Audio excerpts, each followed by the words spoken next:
Evening friends, कैसे हैं आप लोग। आई होप कि आप लोग बहुत अच्छे होंगे और साथ ही साथ आपकी प्रिपरेशंस भी अच्छे से चल रही होंगी। एग्ज़ाम्स पास आ रहे हैं, बहुत सारे एग्ज़ाम्स की डेट्स जल्दी आने वाली हैं और हमें उसके लिए तैयारी भी अपनी पूरी रखनी है। जिस तरह से हम लोग जनरल साइंस के क्वेश्चन सॉल्व कर रहे हैं तो देख रहे होंगे आप लोग कि जो आपके कॉन्सेप्ट पहले से क्लियर है उस पर बेस्ड क्वेश्चंस आंसर आप लोग तुरंत गेस कर लेते होंगे, और जो कॉन्सेप्ट थोड़े से भी वीक है तो उसको मैं कोशिश कर रही हूँ कि इन वीडियोस के थ्रू उन कॉन्सेप्ट को भी मैं वहीं पर क्लियर कर दूँ और उससे रिलेटेड और जो फैक्ट्स है वो भी वहीं पर क्लियर कर दूँ। तो स्टार्ट करते हैं अपनी आज की नेक्स्ट क्लास से, जो कि जनरल साइंस के इंपॉर्टेंट क्वेश्चन पर बेस्ड है।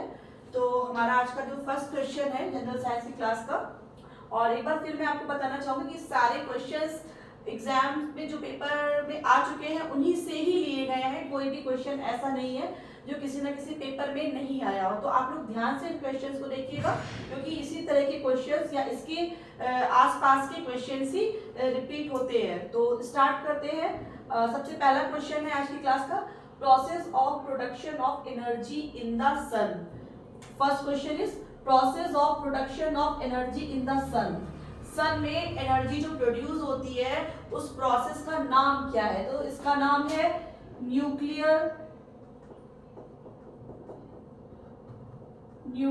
Fusion. Nuclear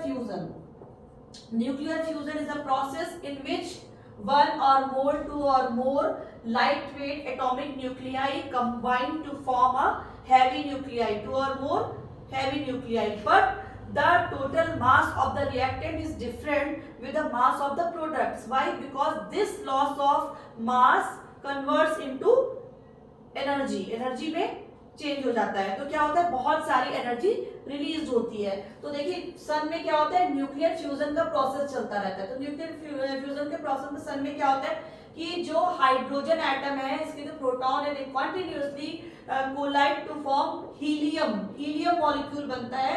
hydrogen atoms combine करते हैं, हीलियम मॉलिक्यूल फॉर्म करते हैं, और साथ ही साथ a large amount of energy is evolved. बहुत सारी energy, tremendous amount of energy is evolved during this nuclear fusion reaction in the sun.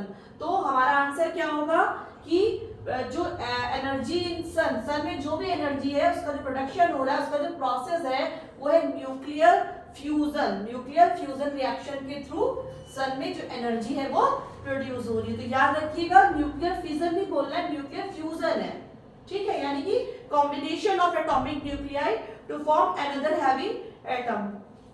Next हमारा क्वेश्चन है, hertz is the SI unit of. तो मैं जैसे पहले भी मैं बता चुकी थी कि हर्ट्ज किसका होता है, एटॉमिक एसआई यूनिट किसकी होती है, हर्ट्ज जो है वो एसआई यूनिट है किसकी, फ्रीक्वेंसी की। किसकी है, फ्रीक्वेंसी की है, ठीक है, किसकी है, फ्रीक्वेंसी की है,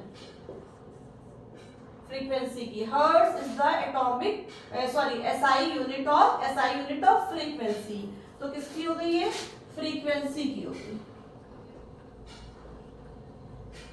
फ्रीक्वेंसी की होगी। अब हम अपना नेक्स्ट क्वेश्चन देखते हैं, वो है metal which has maximum thermal and electrical conductivity. तो देखिए जैसा मैंने बताया था, मेटल्स पढ़े थे हम लोग जब पीरियोडिक टेबल डिस्कस कर रहे थे तो हमने मेटल्स पढ़े थे। तो मेटल्स में पूछ रहा है किस मेटल की सबसे ज्यादा थर्मल और इलेक्ट्रिकल दोनों तरीके की जो कंडक्टिविटी है वो मैक्सिमम होती है। मैक्सिमम थर्मल एंड इलेक्ट्रिकल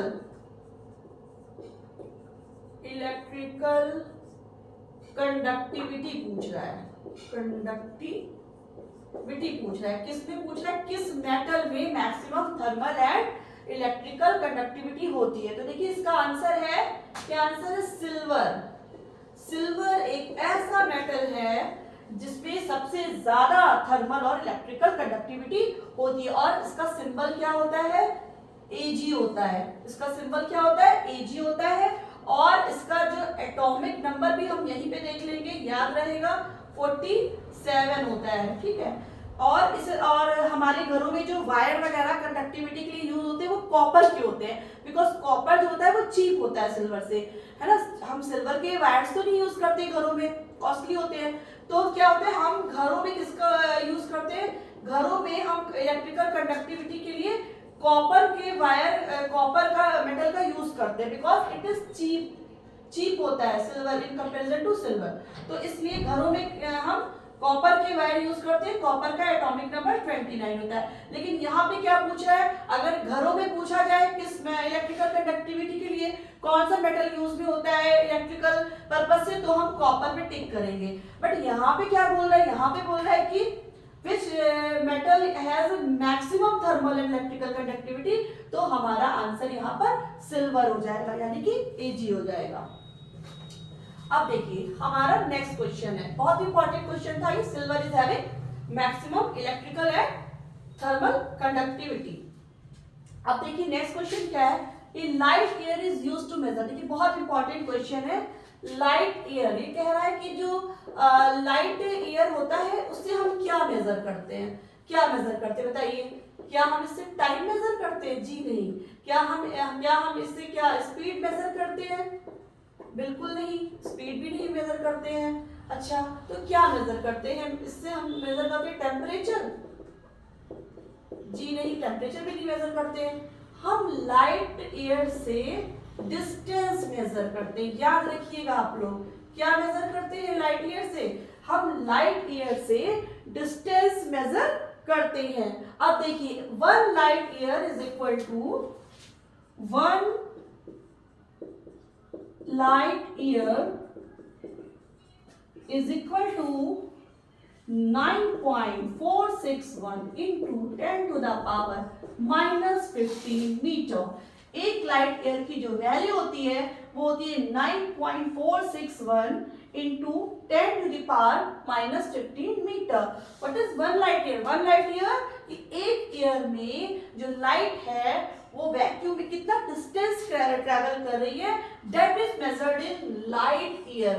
तो हमारा आंसर क्या हुआ कि light year, question light year, ये क्या कह रहा है, light year is used to measure. Light year measure किस चीज को मेजर करने के लिए यूज होता है, तो हमारा आंसर होगा डिस्टेंस। ठीक है, आप स्पीड वगैरह भी दिया होगा, हो सकता है टेम्परेचर दिया हो, टाइम दिया हो, स्पीड दिया हो, लेकिन आपको किस पे टिक करना है, लाइट ईयर जहां भी आएगा क्या चीज मेजर करते हैं, तो हमें किस पे करना है, डिस्टेंस पे टिक करना है। बहुत इंपॉर्टेंट क्वेश्चन है, बहुत पूछा जाता है क्वेश्चन। अब देखिए नेक्स्ट हमारा जो है वो है depletion of ozone layer is done, ozone layer is due to, ozone layer का जो डिप्लीशन हो रहा है वो क्यों हो रहा है, वो ये पूछ रहा है। तो जो ओजोन लेयर का डिप्लीशन हो रहा है वो हो रहा है CFCS, क्लोरोफ्लोरोकार्बन्स की वजह से हो रहा है। किसकी वजह से हो रहा है, क्लोरोफ्लोरोकार्बन, CFCS। ये क्या है, क्लोरोफ्लोरोकार्बन।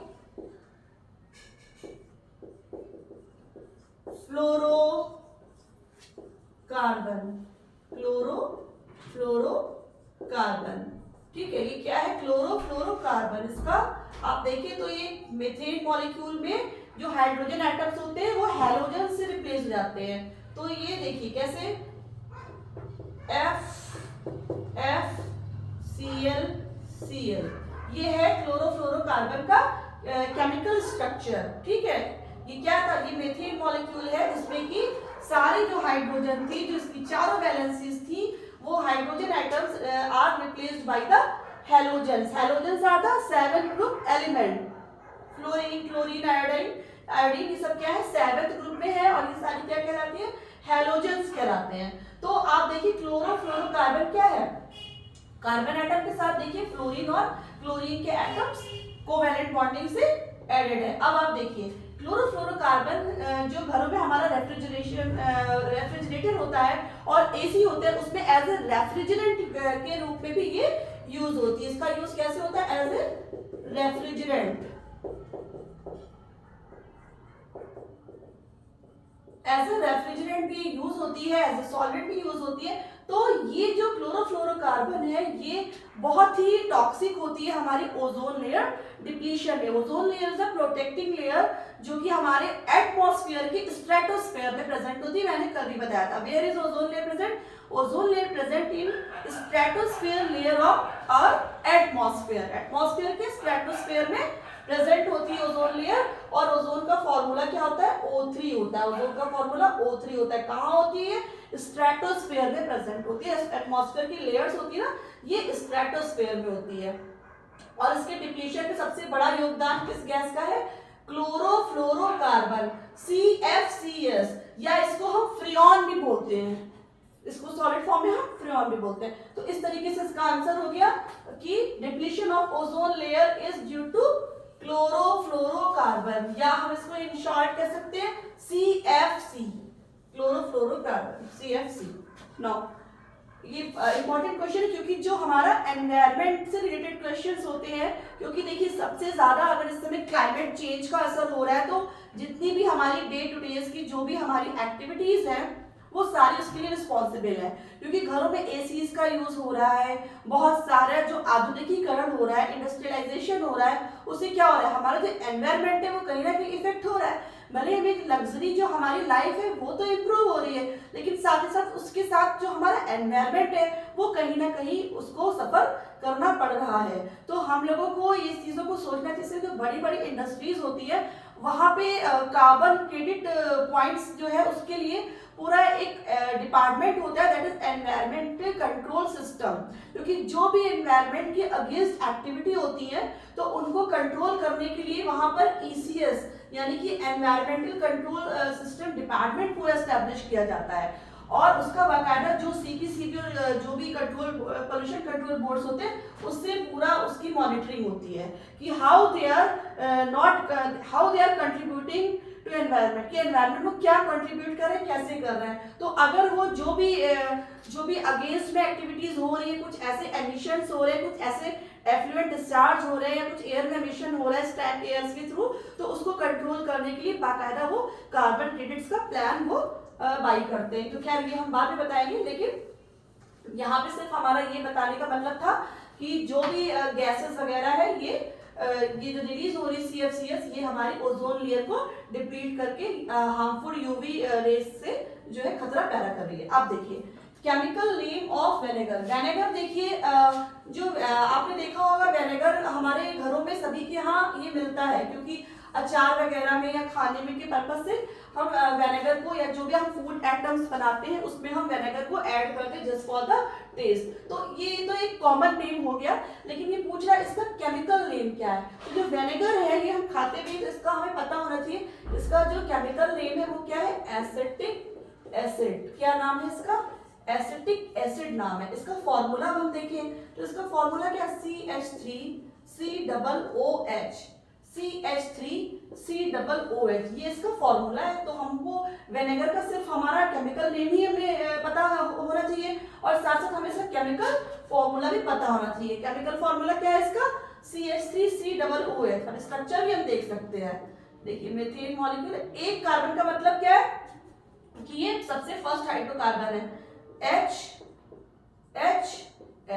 और यहाँ पे COOH यानी कि हमारा कार्बोक्सिलिक ग्रुप ऐड हो गया है। तो क्या है? CH3COOH क्या हो गया? Acetic acid. और इसका कॉमन नेम क्या हो गया? वेनेगर। वेनेगर जो कि हम घरों में यूज करते हैं। तो इस तरीके से हम खा रहे हैं, साथ साथ हमें उसके बारे में जानकारी भी होनी चाहिए कि इसको हम केमिकल नेम इसका क्या है। तो विनेगर का केमिकल नेम क्या हो गया? Acetic acid. एसिड तो होता ही है, खट्टा होता है, सोर इन टेस्ट, बट कौन सा एसिड होता है? ये होता है एसिटिक एसिड। चलिए यहाँ पर लिख देते हैं हम acetic acid, right. Now the next question is which gas is responsible for green house effect. Green house effect के लिए कौन सी गैस रिस्पांसिबल है? तो देखिए पहले हम समझ लें थोड़ा सा शॉर्ट में कि what is green house effect. बहुत बड़ा ग्लोबल इशू है, इसलिए हम सबको पता होना चाहिए। आप लोगों को पता भी होगा, बट फिर भी एक शॉर्ट रिवीजन मैं आपको दे सकती हूँ उसका।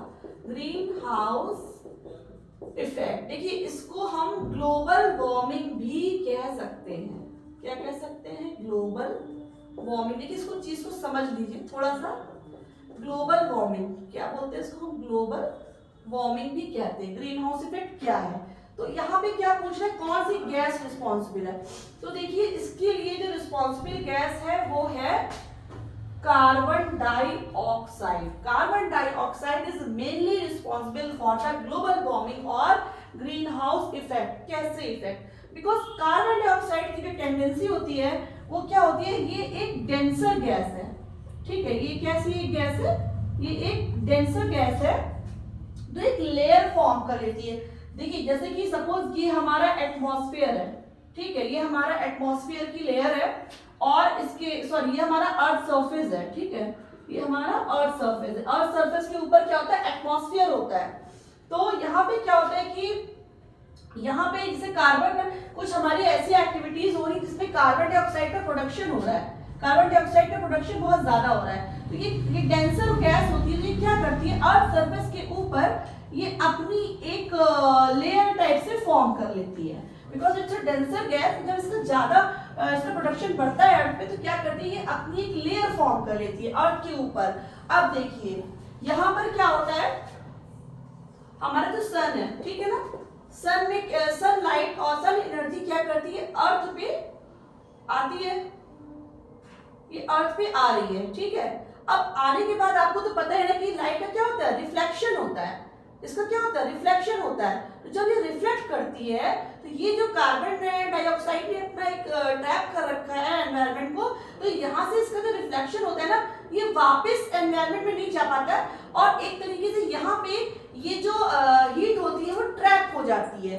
हीट इज ट्रैप्ड हियर, यहाँ पर हीट ट्रैप हो जाती है। समझ रहे हैं ना आप लोग? फिर से देखिए, carbon dioxide is a denser gas और इसका जो प्रोडक्शन अर्थ पे बढ़ रहा है डिफरेंट काइंड्स ऑफ पोल्यूशन से, बहुत सारी ऐसी ह्यूमन एक्टिविटी है, इंडस्ट्रियल एक्टिविटीज हैं, ठीक है, और डिफरेंट काइंड ऑफ एक्सक्रीटा के थ्रू इसका जो प्रोडक्शन बढ़ रहा है, उससे क्या हो रहा है कि जो सनलाइट, सन हीट डायरेक्ट अर्थ पे आ रही है, तो जब वो वापस रिफ्लेक्शन होता है ना, लाइट का रिफ्लेक्शन होता है, तो जब लाइट का रिफ्लेक्शन हो रहा है तो क्या हो रहा है, यहाँ पे ये जो कार्बन डाइऑक्साइड की लेयर सी फॉर्म हो गई है, तो यहाँ पे इसको ट्रैप कर लेती है। जब ये ट्रैप कर लेती है तो यहाँ का जो टेम्परेचर है वो बहुत बढ़ जाता है। तो आप देखिए जब टेम्परेचर बढ़ जाता है तो इस इफेक्ट को बोलते हैं ग्रीन हाउस इफेक्ट या फिर ग्लोबल वार्मिंग। समझ गए आप लोग? ये होता है हमारा ग्लोबल वार्मिंग। तो देखिए आजकल ग्लोबल वार्मिंग से कितना नुकसान हो रहा है, बहुत सारी डिजीजेस हो रही हैं, ग्लेशियर मेल्टिंग एंड और बहुत सारा नुकसान हमारे एनवायरनमेंट का हो रहा है।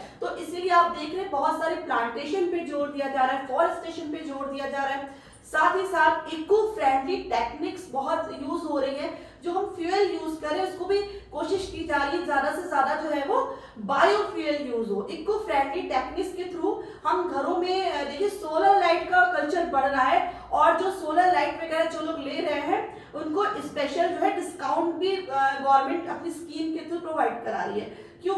Just to avoid this global warming. क्योंकि अगर अभी हम अवेयर नहीं हुए तो आने वाले कुछ सालों में हमारी सुविधाएं बढ़ेंगी, हम डेवलप जरूर करेंगे, बट जो एनवायरमेंटल लॉस हो रहा है हमारा वो कहीं ना कहीं हम उससे सफर करेंगे। तो ये हमारा बताने का सिर्फ ये मतलब था कि टेम्परेचर कैसे बढ़ रहा है ये आपकी नॉलेज में रहे। और ग्रीन हाउस इफेक्ट या फिर ग्लोबल वार्मिंग दोनों एक ही चीज है। अगर आपसे ग्लोबल वार्मिंग में मैक्सिमम कंट्रीब्यूशन पूछेंगे तो भी आप CO2 बताएंगे, अगर ग्रीन हाउस इफेक्ट में पूछेंगे तो भी CO2 बताएंगे। बिकॉज ये जो सनलाइट और सन हीट का जो रिफ्लेक्शन है इसको ये ट्रैप कर लेती है, इसकी जो पोल्यूशन की एयर होती है। तो ये चीज आपको आई थिंक समझ में आ गई होगी। इस तरीके से हमने देखा कि carbon dioxide is the mainly responsible for the green house effect और ग्लोबल वार्मिंग। देखिए अगर आप लोग को लग रहा है कि आप लोग के कॉन्सेप्ट क्लियर हो रहा है तो मैं एक बार फिर कहूंगी आप लाइक बटन जरूर दबाते चलिए, क्योंकि देखिए व्यूअर्स तो बहुत हो रहे हैं, आप लोग देख रहे हैं, बट थोड़ा सा लाइक बटन भी करते रहिए, जिससे क्या होगा कि मुझे मोटिवेशन मिलेगा कि हाँ जो मैं समझा पा रही हूँ उससे आपको कुछ लाभ जो है वो मिल रहा है। चलिए नेक्स्ट क्वेश्चन पे आते हैं। Which acid is used in lead storage battery? तो देखिए पूछ रहा है lead storage बैटरी में कौन सा एसिड यूज होता है। तो देखिए lead storage बैटरी हमारे घरों में यूज होती है, ये डे टू डे लाइफ से रिलेटेड है ना, क्योंकि हम इसको यूज कर रहे हैं। तो we should know about that which acid we are using in lead storage battery. तो देखिए इसका नाम है सल्फ्यूरिक एसिड। कौन सा एसिड है? Sulphuric acid. ये बैटरीज वगैरह तो बहुत हम यूज कर रहे हैं। इसका केमिकल फॉर्मूला भी देख लेते हैं, H2SO4। इसका फॉर्मूला क्या है? H2SO4। सल्फ्यूरिक एसिड का जो फॉर्मूला है वो है H2SO4। तो यानी कि इसका आंसर हुआ sulphuric acid, H2SO4। Which acid is used in lead storage battery? तो देखिए जो भी आपकी दैनिक उपयोग की वस्तुएं हैं, डेली लाइफ में आप देख रहे हैं यूज हो रही है चारों तरफ, उस पे हमें बहुत कंसंट्रेट करना होगा कि उसमें केमिकल या कौन सी साइंटिफिकली क्या उसका यूज है, क्या प्रिंसिपल है, कौन सा उसमें केमिकल यूज हो रहा है, इस तरीके की चीजें हमें उसमें पता होनी चाहिए। Next question, radioactive element use in nuclear reactor for producing electricity. फिर से देखिए, radio active element used in nuclear reactor for producing electricity, यानी कि न्यूक्लियर रिएक्टर में इलेक्ट्रिसिटी प्रोडक्शन के लिए कौन सा रेडियो एक्टिव एलिमेंट यूज होता है? तो याद रखिएगा मोस्टली यूरेनियम जो है वो यूज होता है। कौन सा यूज होता है? यूरेनियम। यूरेनियम का यूज होता है। कैसे होता है? क्योंकि जो यूरेनियम है इसका एटॉमिक नंबर क्या है? 92 और इसका मास नंबर क्या है? 235। ये भी आप याद रखिएगा कि यूरेनियम यूज होता है किसके लिए? न्यूक्लियर रिएक्टर्स का जो ये मेन मटेरियल होता है इलेक्ट्रिसिटी प्रोड्यूस करने के लिए यूरेनियम का यूज होता है। ये क्या है? ये रेडियो एक्टिव एलिमेंट है। कौन सा एलिमेंट है ये? रेडियो एक्टिव एलिमेंट है, रेडियो एक्टिव एलिमेंट है। और इसका एटॉमिक नंबर क्या है? 92। मास नंबर क्या है? 235। ये क्वेश्चन भी आपका क्लियर हो गया कि radioactive element used for the electricity production in nuclear reactors. Next question देखते हैं, sour milk and curd contains which acid. तो देखिए जब दूध फट जाता है घरों में तो उसका जो टेस्ट होता है वो कैसा हो जाता है? जब दूध फट जाता है तो उसका जो टेस्ट होता है वो थोड़ा सा सोर हो जाता है, यानी कि खट्टा।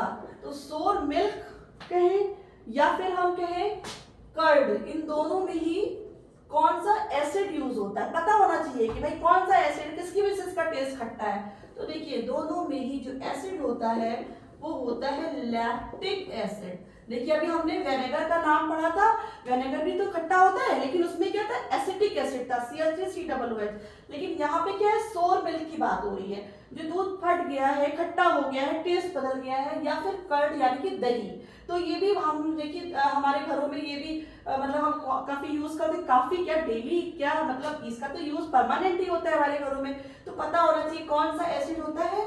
Lactic acid. अब आप कहेंगे इसका केमिकल फॉर्मूला भी बता दें, तो देखिए इसका केमिकल फॉर्मूला होता है C3H6O3।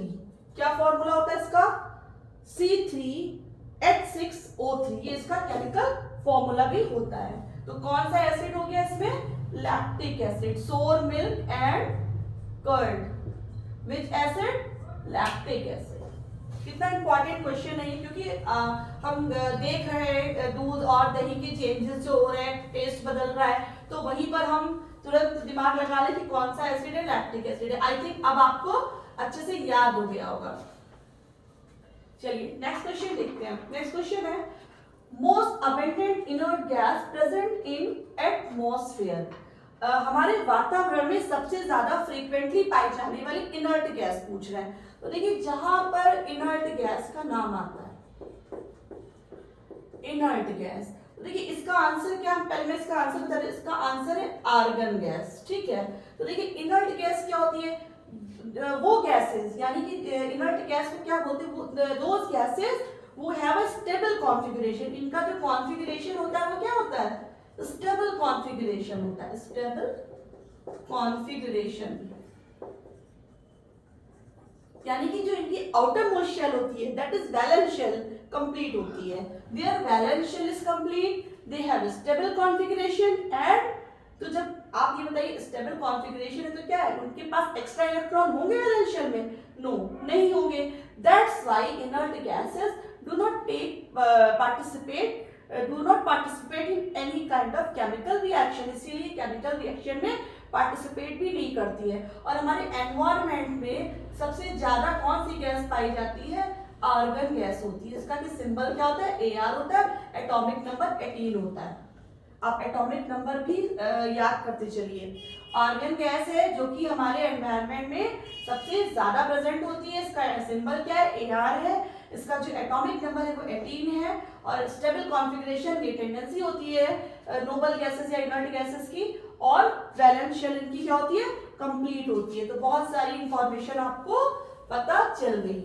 अब देखिए नेक्स्ट क्वेश्चन हमारा, वो भी इसी गैस से ही रिलेटेड है।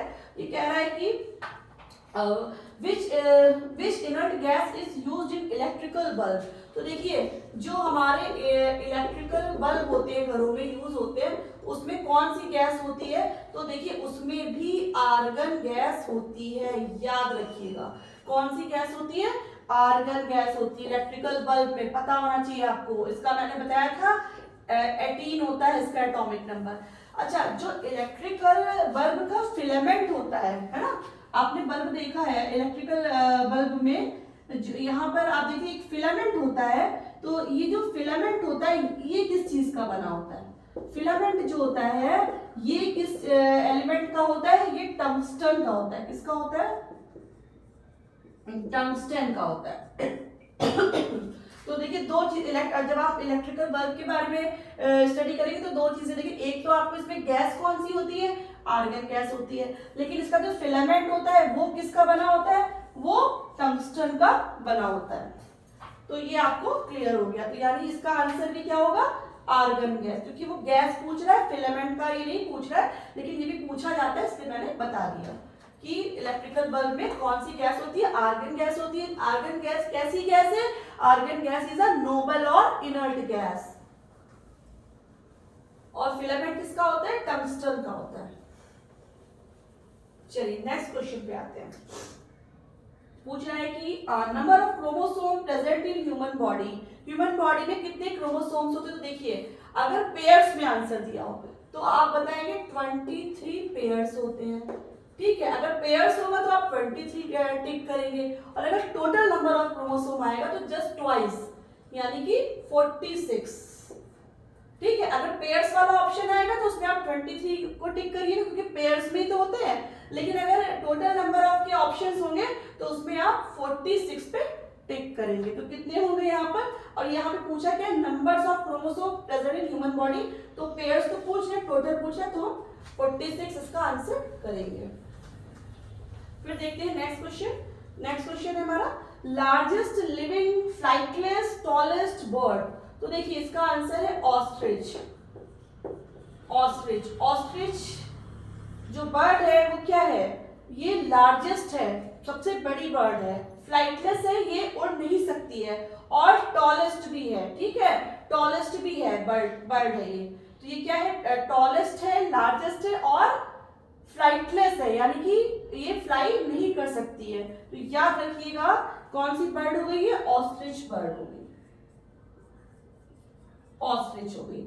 नाउ अब ये कह रहा है सनशाइन विटामिन इज। देखिए मैंने कल के, जो लोगों ने कल का वीडियो ठीक से देखा होगा, उसमें मैंने कुछ विटामिन बताए थे। ठीक है, अभी यहाँ पे किसकी बात हो रही है? सनशाइन विटामिन, यानी कि हमें सनलाइट से कौन सा सबसे ज्यादा विटामिन मिलता है? तो देखिए उसका नाम है विटामिन डी।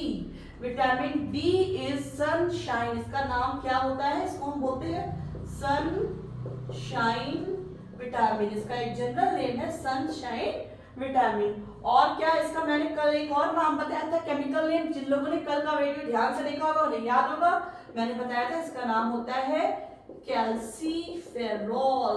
ये इसका एक सिनोनिम्स है।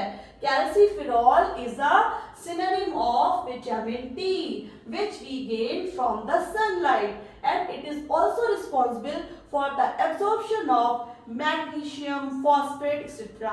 बहुत सारी चीजों का जो एब्जॉर्प्शन होता है हमारे ब्लड में, उसके लिए vitamin D should be present in sufficient amount in our body so that we can easily मतलब जो हमारा मेन चीज है, जो बोन्स हमारी है, बोन्स भी स्ट्रांग होती है। कहते हैं धूप में जरूर बैठिए, खासकर जब सुबह की धूप होती है, हल्की धूप, उसमें जरूर बैठना चाहिए, जिससे कि हमें पर्याप्त मात्रा में विटामिन डी बॉडी को हमारे मिल सके। और विटामिन डी बहुत ज्यादा हमारी हड्डियों वगैरह के लिए, बोन्स वगैरह के लिए बहुत ज्यादा इंपॉर्टेंट, क्योंकि फॉस्फेट हमारी बोन्स में सबसे ज्यादा मात्रा में पाया जाता है। फॉस्फेट का एब्जॉर्प्शन तभी हम ले पाएंगे कंटेंट जब हमारी बॉडी में विटामिन डी प्रेजेंट होगा।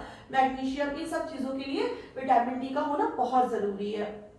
और ये मैं बता दूं, विटामिन डी इसके अलावा आपको और भी आपकी फूड, आपकी डाइट में भी बहुत सारी चीजें जिससे आप विटामिन डी ले सकते हैं। और जब ज्यादा डिफिशियंसी होती है तो उसमें फिर हमें टैबलेट्स या फिर सैशे के फॉर्म में भी हमें विटामिन डी के लिए सप्लीमेंट्स लेने पड़ते हैं, जब इसकी हमें क्या होती है, जब इसकी कमी हो जाती है, डिफिशियंसी हो जाती है। तो इस तरीके से हमने देखा सनशाइन विटामिन कौन सा था, सनशाइन विटामिन डी है। चलिए, बहुत अच्छे क्वेश्चंस आज मिल रहे हैं, और जो कि हम डेली अपनी लाइफ में जिनको हम फील भी कर रहे हैं, अब साथ ही साथ हम उसके बारे में जानते भी चल रहे हैं कि कौन सा विटामिन हो गया, सनशाइन विटामिन, ये हो गया विटामिन डी हो गया। Now the last question of today's class is clove is commonly used spice is obtained from. तो देखिए हमारे घरों में क्लोव एक स्पाइस है, बहुत ही कॉमनली यूज्ड स्पाइस है, which we I think frequently used in our kitchens for various food preparation and also for कभी-कभी हम चाय में भी यूज करते हैं, काढ़े के फॉर्म में भी हम क्लोव का यूज करते हैं, बहुत सारे मसालों में यूज करते हैं।